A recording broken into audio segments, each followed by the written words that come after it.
আসসালামু আলাইকুম রহমতুল্লাহ। কেমন আছেন সবাই? আশা করি ভালো আছেন। এই যে দেখছেন একটা আশ্রা, এটা পাইপ দিয়ে বানানো হয়েছে। যে পাইপ দিয়ে এই গাছের ফল কাটা হয়, ওকে যে এই পাইপটা দিয়ে এই আশ্রা বানানো হয়েছে।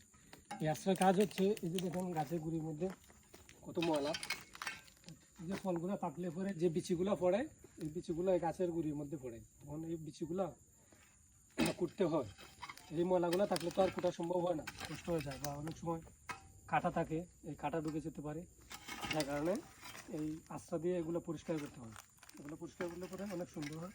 এটা দেখিয়েছেন আরেকটা ঘাস কীভাবে পরিষ্কার করা হয়।